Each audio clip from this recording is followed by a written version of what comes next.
everyone and welcome back to the Bake Wellbeing YouTube channel. My name's Ella and today I'm going to be baking with you. So Bake Wellbeing is aiming to get people of all ages baking and being creative in the kitchen, all for our wellbeing and mental health. I think a lot of people have realised during this lockdown period that we've been facing across the world that baking is an incredible activity to just step back for a bit, enjoy something that's creative, but also to reap the rewards and benefits that it brings. So today I'm going to be showing you how to make this gorgeous chocolate and raspberry roulade. This is a recipe that I found on the Tesco's Good Food website, and I recently filmed myself making it for my Food Love Stories inspired video, which you can also find on our YouTube channel. And since then I've had a lot of requests to show you guys how to make it step by step. This has always been one of my absolute favourite desserts because chocolate, cream and raspberries together is an absolute winner. And I finally decided to give it a go myself. So pop your ovens onto 160 degrees and I'll show you how to make it step by step. Okay, so let me show you what we need for this bake. I have got 100 grams of dark chocolate here.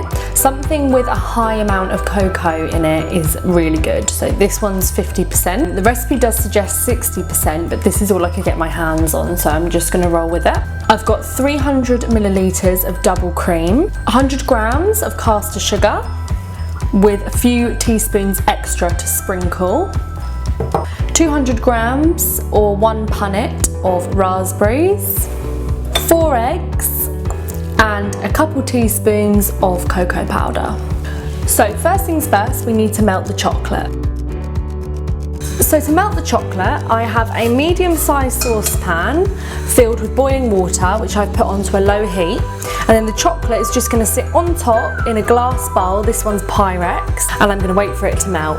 Okay, and with a little help from your spatula, it should turn into this gorgeous melted chocolate pretty quickly.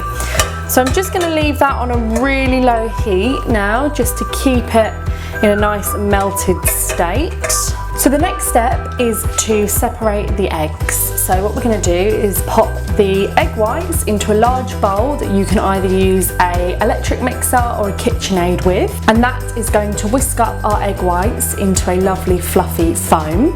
And then we're going to separate the egg yolks using a separate part of the mixture. So to separate your egg, all you want to do is crack your egg, carefully open it up, keeping the yolk in 1/2 of the shell, and then just tip it really gently backwards and forwards to remove the white part. Might need to use the shell to help you do that. There we go. And when it's pretty much just the yolk left, you can pop the yolk into a separate bowl.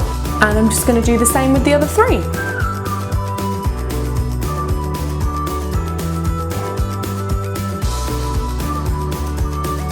You want to be so careful with your yolk because it's so super delicate, and you don't want to break the edge of the yolk.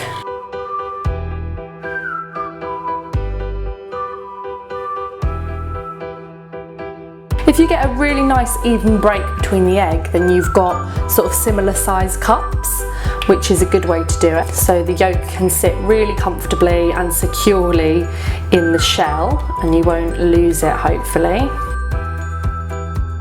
So you want to have a little check in there for any shell, because that is a great exercise for getting a lot of shell into your mixture. I can see a little piece in there, so I'm just going to get that out with a spoon. So I'm now going to hook this up to my mixer and let it whisk away.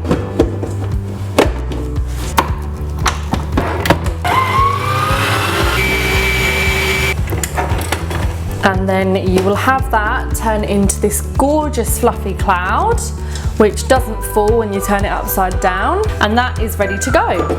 So I'm just going to leave that there for 1 second and we're going to pop back over to the hob. So what I've done over here is I have reheated my medium saucepan of water, so that is now at boiling point, and into a larger bowl on the top I'm going to put my 100 grams of caster sugar and my 4 egg yolks.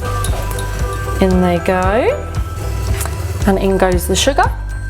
And then you're going to need a whisk to just whisk these two together. So do be careful of touching the glass because it might be hot.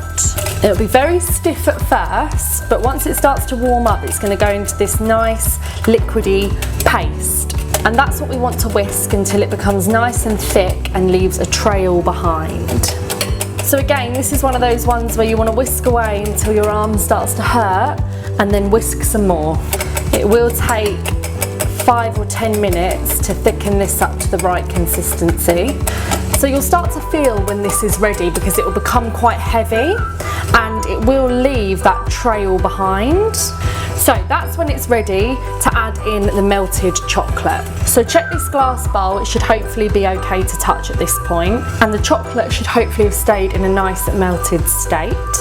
And I'm just going to pour this straight in to our mixture, get all that chocolatey goodness down. So I'm going to use my whisk just to get that nicely combined, and that will become really thick now that you've added in the chocolate and probably quite hard to whisk. Great, so when that's nicely combined, get all of that off of your whisk and we're going to grab our egg whites.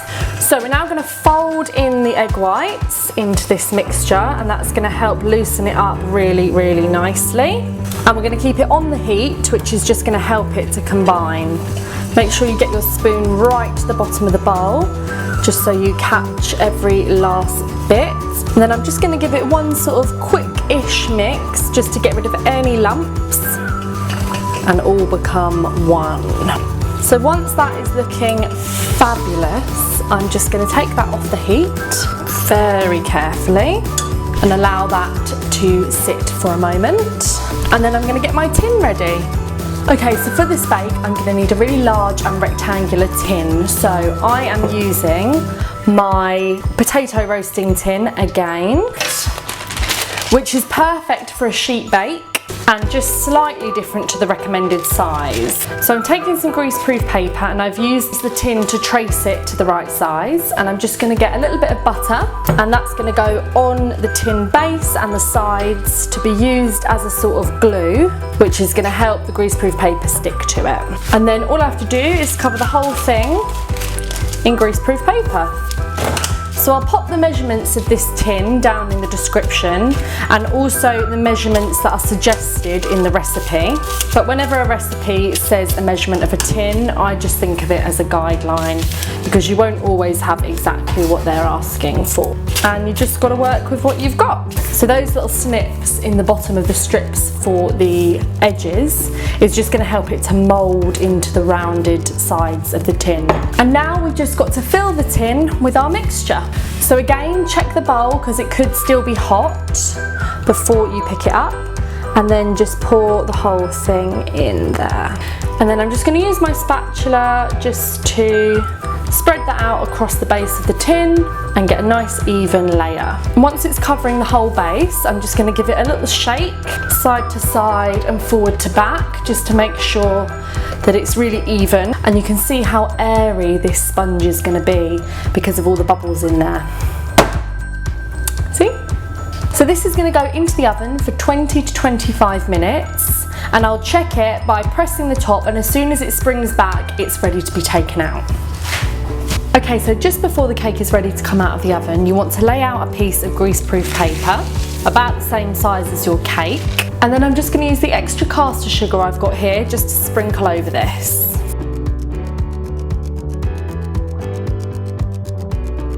And that's just a few teaspoons worth. And here she is, looking lovely and spongy. And I'm just going to turn this over onto a cutting board and then slide it off onto this. So I've just got to remove the greaseproof paper from the edges and from the base. Great, and I'm then just going to slide it off and I'm going to leave that to cool, covered by a clean tea towel. So I'm just going to pop this to one side. So while our sponge is cooling, we are going to make our filling, and that consists of 300 millilitres of double cream, which is going to go back into my large bowl, and I'm again going to put this into my KitchenAid and whisk it until it becomes nice and thick.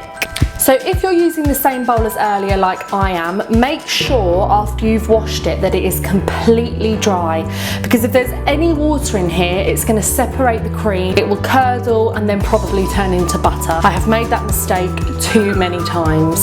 So make sure that your bowl and your appliance is really, really nice and dry before you start to whisk this.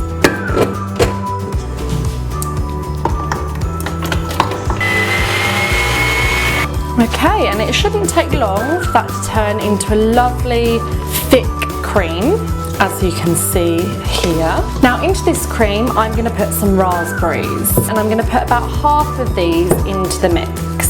So I'm going to mix these in, and they are going to sort of break up into pieces, as you can see here. That's going to give it a really nice light pink colour and a fabulous taste. So if you have quite an overpowering sweet tooth, you can add a couple of tablespoons of icing sugar into this to sweeten it even further. But it is also sweet enough with just the natural sugar from the fruit and from the cream itself. So the next step is to fill our sponge. So the sponge layer should be pretty cool by this point, and it is indeed, and also nice and soft. So what I'm going to do is I'm going to take the cream, and I'm just going to put a very generous layer of this across this sponge.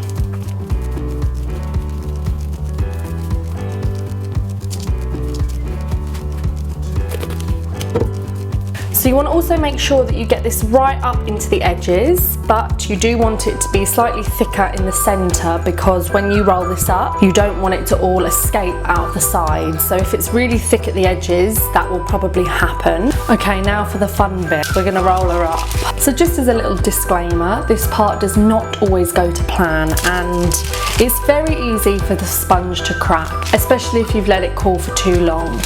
So what I'm going to do is I'm just going to take this edge here, and you can use the greaseproof paper underneath to help you with this roll, and I'm just literally going to sort of fold that over, and that first one probably will crack. It often does, but that's okay, because that's just going to get you rolling. And you're going to try to quite tightly pull that over itself and just continue to roll all the way down.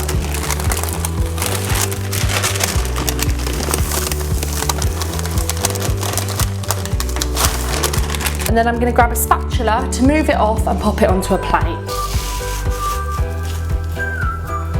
And there will almost definitely be some mess left behind. And the last thing to do is just to sprinkle over a little bit of cocoa powder. And then I'm just going to place a couple more raspberries on the top, which have been soaking in a little bit of water. So they've become really nice and soft. And by popping these on top, you can also cover up some of the little cracks. And there you have your chocolate and raspberry roulade. So just pop that in the fridge for about half an hour to firm up the cream, and then it'll be ready to cut and serve. Thanks so much for joining us again today. I really hope that you enjoyed this bake. If you do decide to make it, please send us your photos and tag us on Instagram, because we'd love to see them. This one is definitely a bit of a challenging bake, but if it didn't come out looking exactly as you want it to, it really doesn't matter, because the sponge and the cream and the raspberries together in any combination is going to taste amazing, and that is all that really matters. So even if your roulade is completely crumbled and instead of a roll it's more like a fold, that is completely fine, just as long as you enjoy eating it and share it with your loved ones to brighten up their day. Thanks again, and join us next week for another tasty bake. Bye! I'm proud of that.